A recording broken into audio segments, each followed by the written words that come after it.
Doctor പറഞ്ഞു menopause മുമ്പ് 50 വയസ്സ് അല്ലെങ്കിൽ കുറച്ചുകൂടെ അപ്പുറത്ത് വന്നുകൊണ്ടിരുന്നൊരു മെനോപോസ് ഇപ്പോൾ നമ്മുടെ ആയുർദൈർഘ്യം കൂടിയിട്ട് പോലും ഇത് പിറകിലോട്ടാണ് സഞ്ചരിക്കുന്നത്, 40 വയസ്സിലൊക്കെ മെനോപോസ് വരുന്നൊക്കെ പറഞ്ഞു.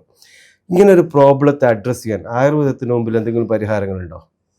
ഇപ്പോൾ ഞാൻ പറഞ്ഞല്ലോ നേരത്തെ അണ്ടം നിശ്ചയിച്ചിട്ടാണ് ഈ കുഞ്ഞ് വരുന്നത് എന്നുള്ളത്. അപ്പോൾ ഈ ഒരു സ്ത്രീയുടെ ശരീരത്തിൽ അണ്ടം ഉണ്ടെന്നുണ്ടെങ്കിൽ ആയുർവേദത്തിന് തീർച്ചയായിട്ടും അതിനെ റീസ്റ്റാർട്ട് ചെയ്യാൻ കഴിയും.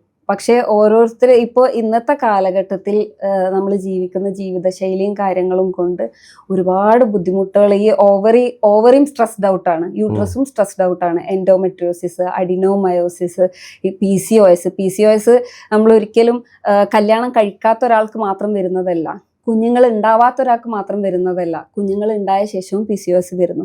PCOD ഒക്കെ വന്ന ആ ഒരു സമയത്ത് ഓവറിന്ന് ഓവം ഡെവലപ്പായിട്ട് ഓവുലേഷൻ എന്ന് പറഞ്ഞിട്ടുണ്ടെങ്കിൽ അണ്ടം പുറത്ത് വരുന്ന ആ ഒരു പ്രക്രിയയൊക്കെ പറയുന്നതാണ്. ഓവുലേഷൻ ആവാതെ അത് അതിൻ്റെ അകത്ത് തന്നെ നിൽക്കുകയാണ്. ഇങ്ങനത്തെ കുറേ സമ്മർദ്ദത്തിൽ നിൽക്കുന്ന ഓവറി ആവുമ്പോഴാണ് കുറച്ചുകൂടി നേരത്തെ മെനോപോസ് ആവുന്നത്. അപ്പം ഒരു ക്വാളിറ്റി ഉള്ള അണ്ടം അതിനകത്തുണ്ടെങ്കിൽ നമുക്ക് വീണ്ടും ഈ ഒരു പ്രോസസ്സിനെ സ്റ്റാർട്ട് ചെയ്തിട്ട് ഈ അണ്ടം അവസാനിക്കുന്നത് വരെ നമുക്ക് ഈ ഒരു മെനോപോസ് കുറച്ചും കൂടി എക്സ്റ്റെൻഡ് ചെയ്യാം. മെനോപോസ് എക്സ്റ്റെൻഡ് ആവുക എന്ന് പറഞ്ഞിട്ടുണ്ടെങ്കിൽ ആ സ്ത്രീക്ക് നമ്മൾ കുറച്ചും കൂടി ഒരു ക്വാളിറ്റി ലൈഫ് കൊടുക്കുക എന്നുള്ളതാണ്.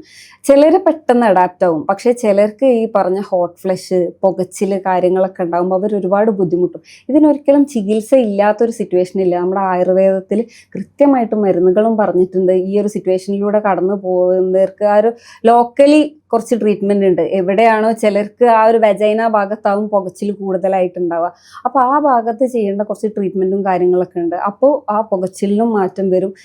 ഈ ഹോർമോണൽ ഇംബാലൻസിനെയൊക്കെ കോമ്പൻസേറ്റ് ചെയ്യാൻ നമുക്ക് മെഡിസിൻസ് ഉണ്ട്.